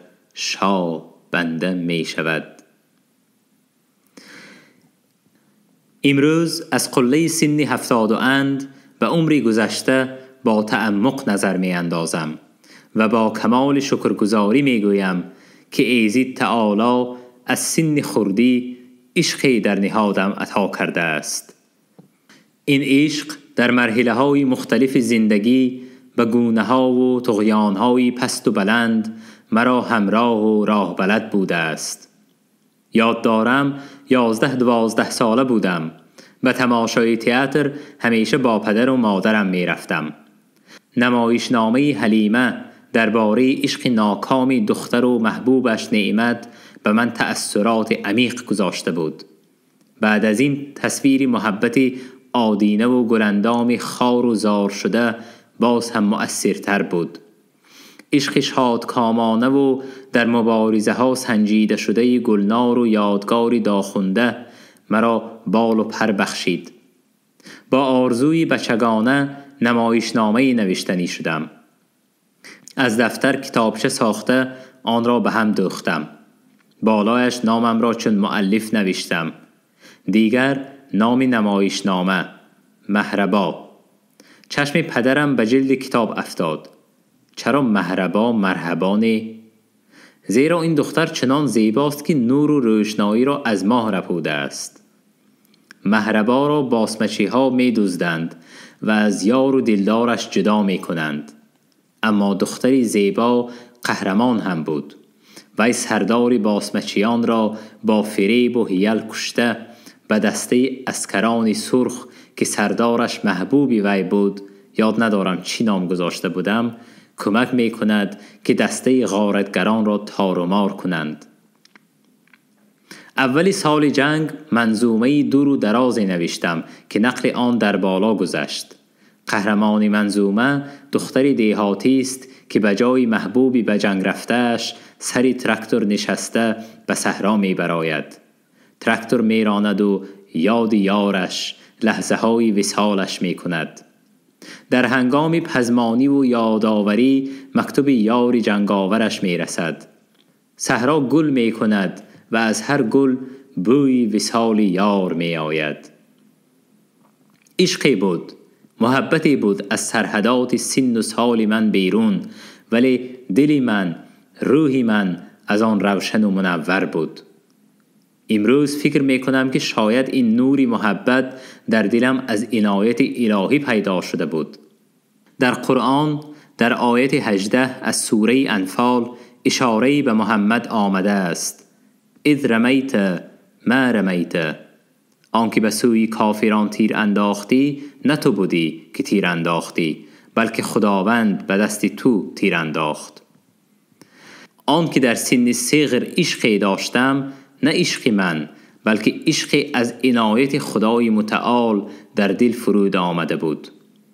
عشق آزاد، عشق نورآفرین و مصفا، عشق همیشه همدم و یاور که آثار از یأس و نومیدی و حزن و اندوه را به جسم و جان راه نمیداد.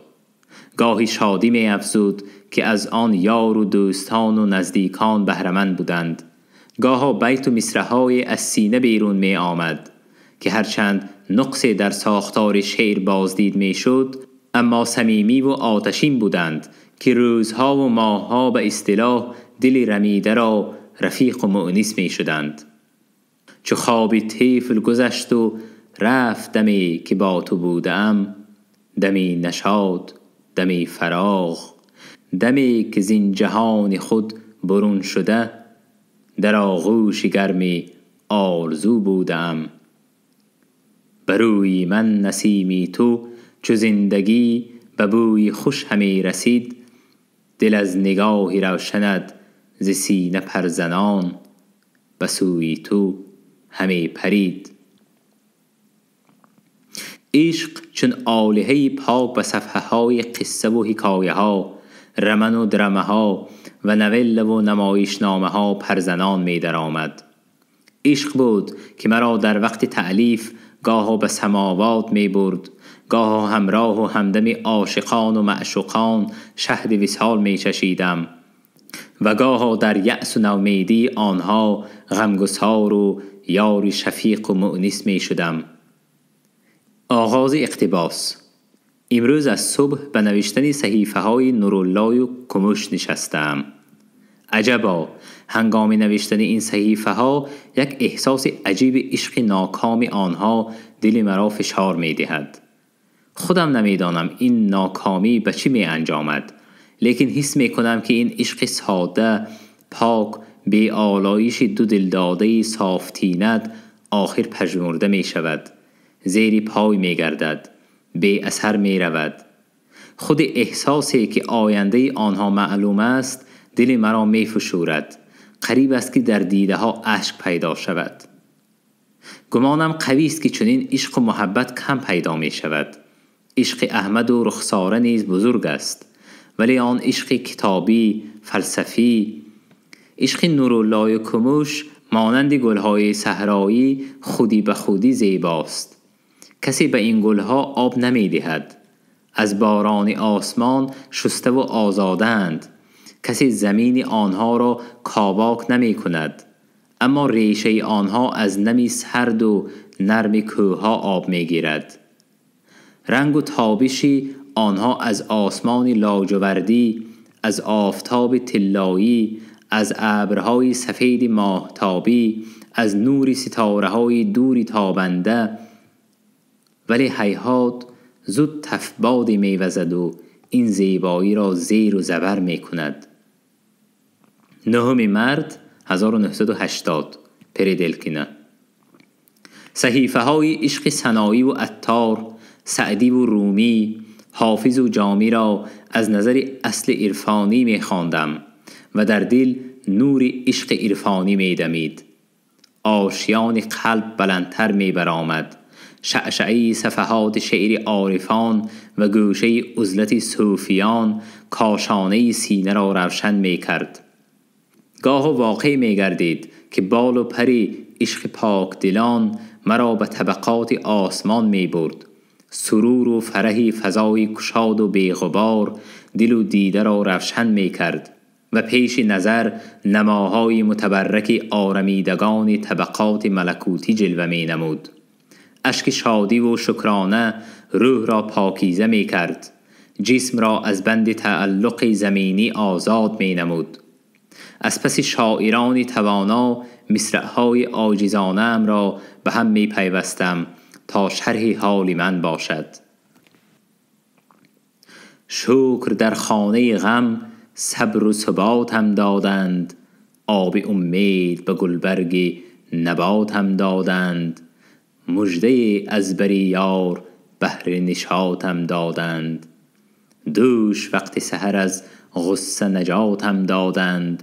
و اندر آن ظلمت شب آب حیات هم دادند. از می صاف بقا بر سماوات هم کردند، و صفای مه و خورشید بساط هم کردند. در سرای ملکوت جای نشاط هم کردند. بی خود از شعشعی پرتوی ذات هم کردند. باده از جام تجلی صفات هم دادند. پس صدایی رسید از دور ز شیرین لبی، گفت اینجا بگوی هرچه تو داری طلبی. تو ملک گشتی کنون گرچه ز آدم نسبی، چه مبارک آن سحری بود و چه فرخنده شبی، آن شبی قدر که این تازه براتم دادند. دادم آواز به شکرانه که یارب یارب، نتوانم سخنی کرد برون بیش ز لب. آنچه لطف است ز تو بیش بود از حد طلب، من اگر کام روا باشم و خوشدل چه عجب. مستحق بودم و اینها به زکاتم دادند. این دل شیفته را شادی چه رخ ننمود، غم هجران بر این سینه نشسته است چو دود. گرچه از شکوه من هیچ نمی آمد سود، همتی حافظ و انفاس سحر خیزان بود که ز بند غم ایام نجاتم دادند. باری در این سیرانگاه آسمانی تجسم عشق پیش نظر آمد، چون افسانه، چون قصه های آوان کودکی. افسانه بود نمای آن، دل طفل مزاج مرا به افسون بند کرد. در این افسانه جاده حقیقت می جستم، اما همه آن افسانه بود و بس. افسانه رفت و حقیقت باز ماند، صورت رفت و معنی در جایگاه خود بود. ظاهر رفت و باطن در نهاد پایدار است. و این افسانه تنها در لوح خاطر ماند. شمع رفت و آفتاب همچنان تابنده است. چون ذره در نور آفتاب ناپدیدم، لیکن به طفیل آن هستم. روح همچنان در پرواز سما از آفتاب عشق نور می گیرد.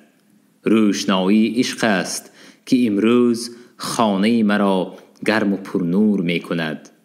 در روشنایی این عشق، در گوشه از این زمین پروردگار، سیمای همسرم را می بینم.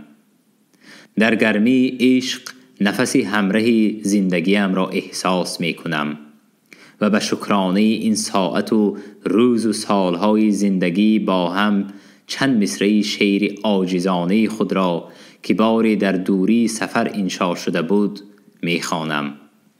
اگر عشقی تو نمی شد و اگر آتشت نمی سوخت، اگر از وجودی پاکت تنی خاکیم نمی رست، مگر این زبان عاجز، مگر این بیان ناچیز، سخنی ز عشق می گفت، درری ز عشق می سفت. در گوشه آرام عشق پرور، در ساعتهای اندیشه و تفکر، باز به عالمی پاکی و صفای تن و جان سیر می کنم. در چنین لحظه ها به اختیار زندگی سپری شده به یاد می آید و به اختیار به تحلیل و تنقیح شخص خود می گذرم. آیا زندگی بر هدر نرفته است؟ آیا برای آدمان و جامعه منفعتی از من رسیده باشد؟ آیا در حق کسی ناانصافی و بی‌عدالتی و حتی بدی نکرده باشم؟ آیا حد خود را همیشه دانسته و سنجیده عمل کرده باشم؟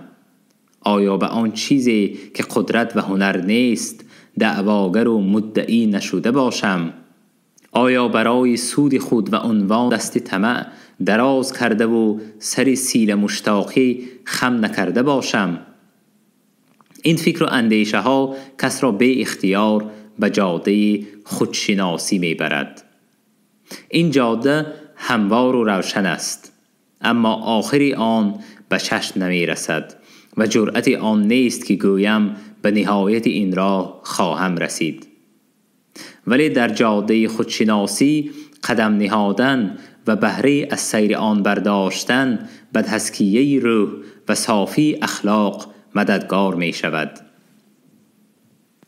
خودشناسی در تاریخ انسانیت گفتن ممکن است از مرحله‌ای که در جامعه شعور و مناسبت‌های متقابله آدمان و طاعت و عبادت به نیروهای غیبی ارزی وجود کرد، از شرط‌های اولین در شناخت حضرت معبود بود. میگویند که در یونان قدیم در بالای طاق معبد الیمپ نوشته شده بود: خود را بشناس. این نوشتجات چنین معنی داشت که خودشناسی از طاعت و عبادت خدایان یونانی مقدمتر است. در تعلیمات و فلسفه اسلام بالخاصه در تصوف خودشناسی موقعی مهم می دارد. جنبه فلسفه خودشناسی در اسلام به قرآن و احادیث نبوی و در تصوف به تعلیمات وحدت وجود اساس یافته است. فلسفه اسلام می گوید که شناخت خدا به واسطه شناخت خود میسر می شود. از اینجاست که می گویند من عرف نفسه فقد عرف ربه. آن کسی که خود را شناخت خدای خود را بشناخته باشد. خود را شناختن پیش از همه مقام خود را در عالم وجود شناختن است. پروردگار انسان را همچون جانشین خود در زمین، همچون پاسبان و امارت کننده جهان آفرید. نهایت در انسان از روح خود دمید. همه این به دوش انسان وظیفه بزرگ آباد داشتن جهان و به جا آوردن عبادت آفریدگار خود را می گذارد. انسان از نعمتهای جهان تن خود را آراسته و سالم نگاه می دارد. اما برای خودشناسی تنها سلامتی تن کم است، بلکه تربیه و کمالات روح، نفس، جان ضرور است. انسان باید نه تنها تن خود را پاک دارد، بلکه روح خود را پاکیزه نگهداری کند، زیرا تن فانی و روح باقی است. پس از مرگ نه تن بلکه روح به اصل خود باز می گردد. در معنی نظافت و شرافت روح جان سعدی خوب گفته و تأکید نموده است که مقام آدمیت یعنی خودشناسی انسان و شرافت جان است. تنی آدمی شریف است به جان آدمیت، نه همین لباس زیباست نشان آدمیت. اگر آدمی به چشم است و دهان و گوش و بینی، چی میانی نقش دیوار و میانی آدمیت. خور و خواب و خشم و شهوت شغب است و جهل و ظلمت، حیوان خبر ندارد ز جهان آدمیت. به حقیقت آدمی باش وگر نه مرغ باشد، که همین سخن بگوید به زبان آدمیت. اگر این درنده خویی ز طبیعتت بمیرد، همه عمر زنده باشی به روان آدمیت. رسد آدمی به جایی که به جز خدا نباشد، بنگر که تا چه حد است مکان آدمیت. طیران مرغ دیدی تو ز پایبند شهوت، بدر آی تا ببینی طیران آدمیت. نه بیان فضل کردم که نصیحتی تو گفتم، هم از آدمی شنیدم بیان آدمیت. مفهوم و توجیه خودشناسی نزد اهل عرفان تصوف از تعلیمات متکلمین تفاوت دارد. تفاوت در آن زمین است که عارفان اهل تصوف به تجلی ذات الهی در تمام موجودات عالم اعتقاد دارند. خدا با تجلی ذات خیش در تمام طبیعت و عالم هستی از جمله در انسان نیز منعکس است.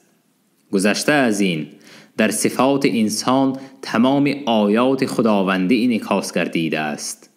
در آلت علم نجوم در اسطرلاب تمام کائنات منعکس می گردد و در انسان نیز همچون اسطرلاب آیات الهی منعکس گردیده است. مرتبه انسان همین قدر بزرگ است و انسان باید به درجه شناخت خود یعنی خودشناسی باید رسد.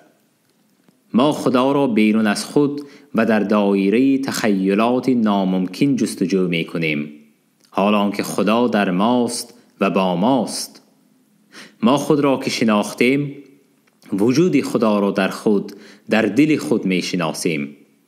حافظ در یک غزل عارفانه حتی داهیانه خود گفته است که دل سال هاست که عکس خدا را جام جم را از برون جستجوی می کرد. آنچه خود داشت از بیگانه طلب می کرد. گوهری از صدف این جهان بیرون را از ناشناورانی لب اقیانوس می پرسید. سالها دل طلبی جام جم از ما می کرد، آنچه خود داشت ز بیگانه تمنا می کرد. گوهری که از صدفی کون و مکان بیرون است، طلب از گم شدگانی لب دریا می کرد.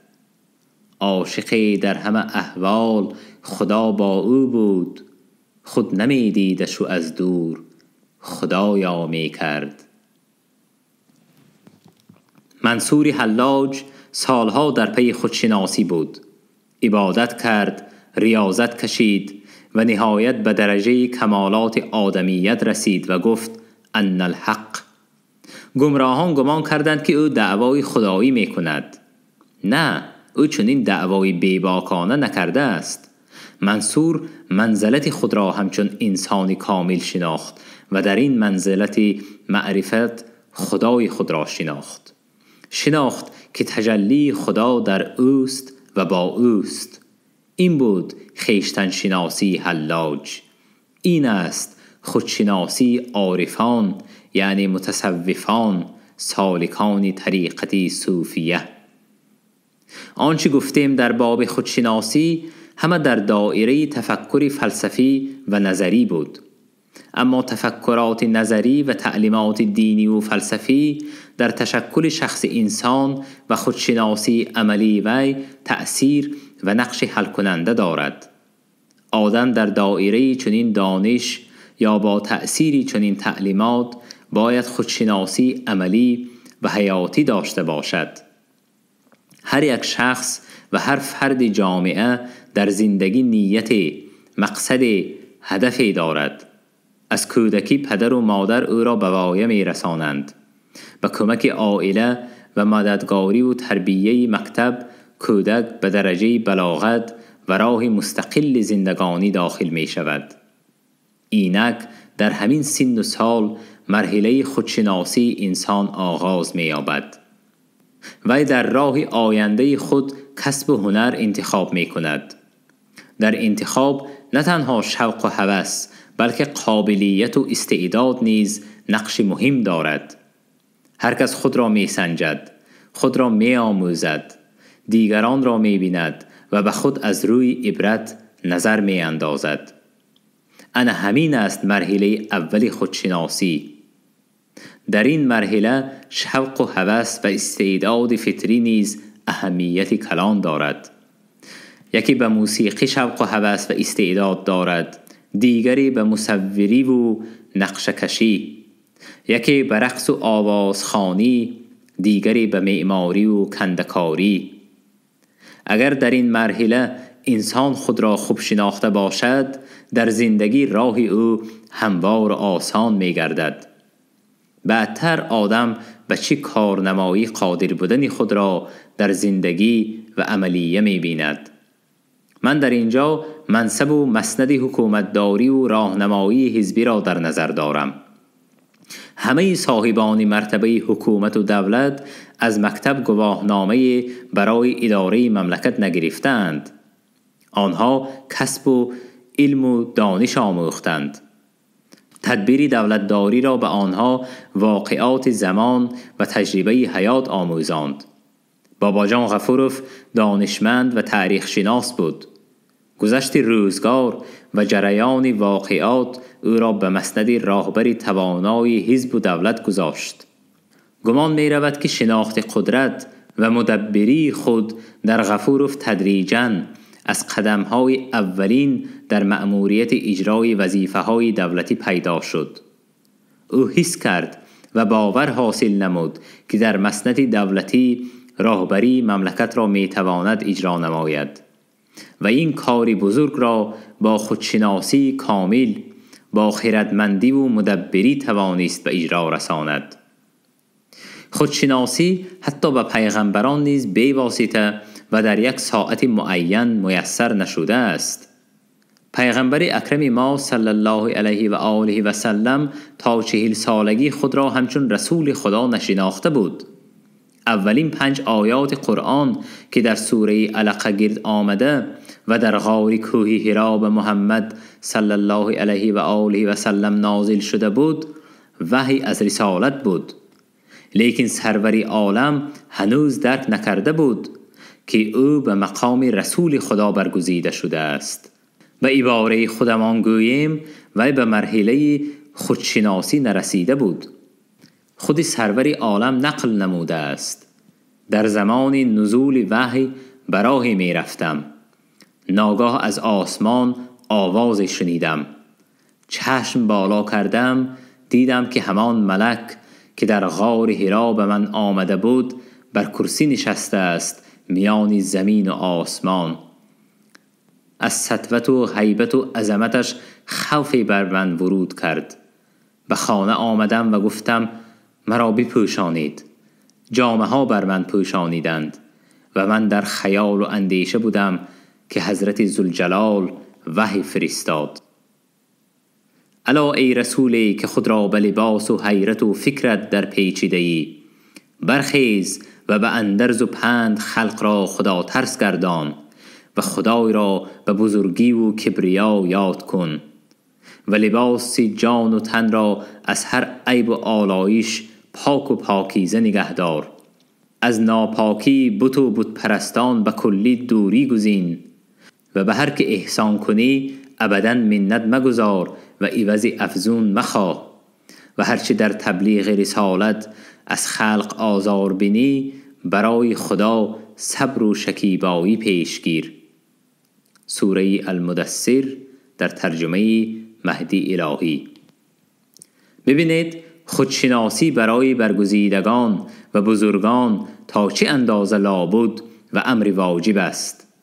برای آدمان مقرری نیز خودشناسی در مرتبه و مقام خود ضرور و لابد است، تا هر کس تواند قضاوت کند که او کیست، برای چی آمده و به چه کار و عملیات مفید برای جامعه قادر است. اگر چنین نشود آن فرد هم خود را و هم جامعه را گمراه می کند.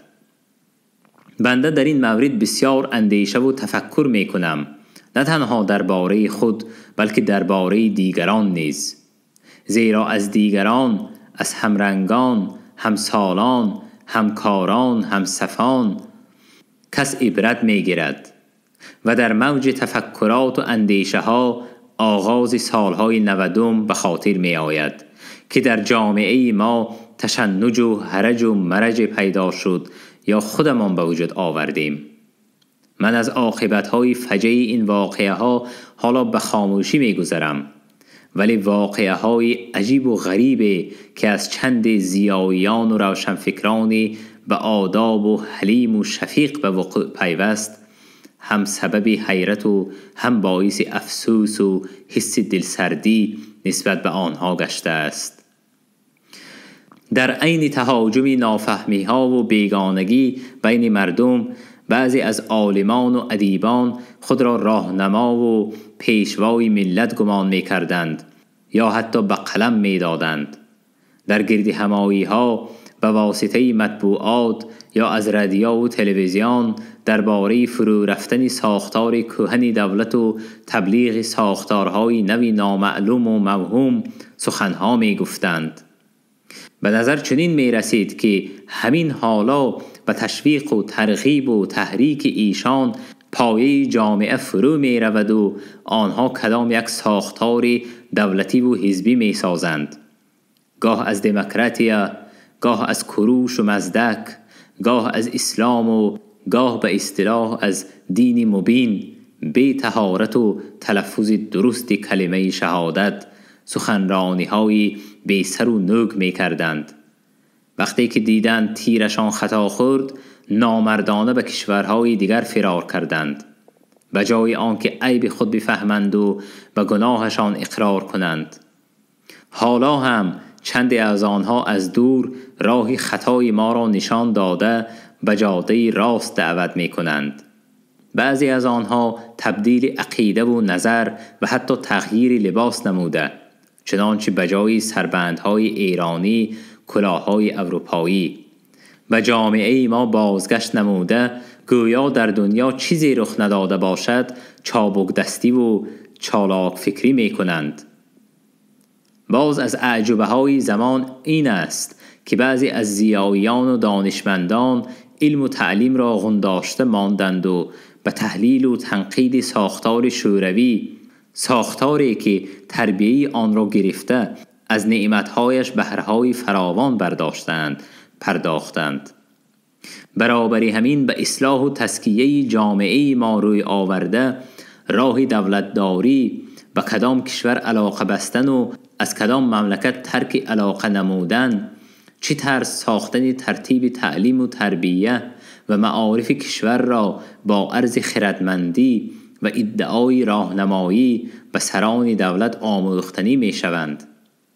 در این موردها بنده در مسئله خودشناسی به قدر قدرت تفکر و اندیشه‌ام تعمق نموده به خود سوال می دهم که آیا شخصانی که حالا ذکرشان رفت درباره خودشناسی تصوری داشتند؟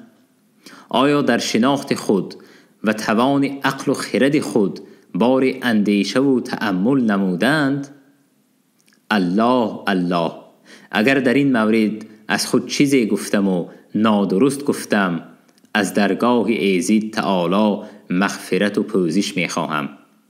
درباره خود گفته می توانم که شاید به مقام عالی خودشناسی نرسیدم، اما از آن مرحله عمر که به حدود مناسبات و معاملات باشعورانه دسترسی یافتم، همیشه کوشیدم که در دایره شناخت قدرت و امکانات خود به هر کار اقدام نمایم.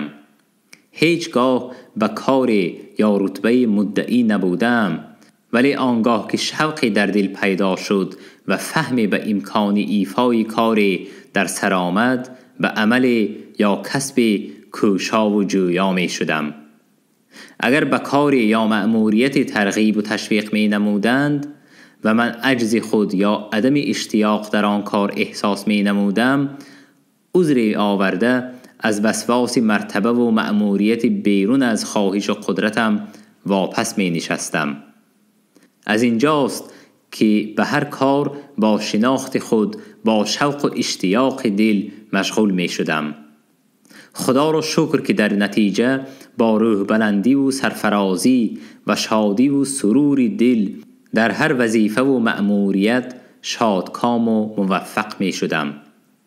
نتیجه شادکامی و توفیق بهتر از جایزه ها و عنوان ها و نامه های تقدیر سبب افتخار و سربلندی می گردد. از اینجاست که بنده همیشه از سرنوشت و گذشت روزگار راضی و سربلند هستم و هیچگاه کسی نشنیده است که از تقدیر و قضا و قدر شکوه زده به یگان لحظه عمر حیف و دریغ گفته باشم. از بعضی کسان می شنوم که می گویند کاش سالهای جوانی بیاید و لذت زندگی امروزه را مالامال بچشم. در این مورد می گویم نه، من آرزوی بازگشت جوانی را ندارم. به قله های برف پوش زندگی رسیده، راحت شیرینی آن را چشیدن خود بهره بی‌منت الهی است. امروز از بلندی قله های عمر به فراز و نشیب سبز پوشی وادی زندگی گذشته نگاه می کنم و چشمانم نور می گیرد. گلهای شکوفان و فروزان سبززارها، درختان پرثمری شاخ و برگ برافراخته، چشمه‌های مصفا و پرجلای روان، این همه منظور و نماهای دلکش و دلربا، شادی و سروری راه طی کرده سفر این جهان را اهدا می کند. چنین راحت و آسایش نعمت خداوندی است که به بندگان ارزانی شده است. در این مرحله عمر آرزوی یگانه آن است که خود را بشناسم تا پروردگار خود را شناخته باشم. با این پاکی و پاکیزگی شناخت معرفت ایزد متعال از سفر جهان خاکی به فضای ملکوتی و به اصل خود پرواز کنم. از اینجاست که مکرر می گویم خدایا خود را بشناسم. صدایی دل است که از قعر سینه می براید و در فضا عکس صدا پیدا می کند و چون خطاب عالم غیب به زمین می رسد و مژده می دهد که دعای مقیم بارگاه عجز مستجاب خواهد شدند که می گوید خدایا خود را بشناسم. اوگوستی 2001 مرتی 2005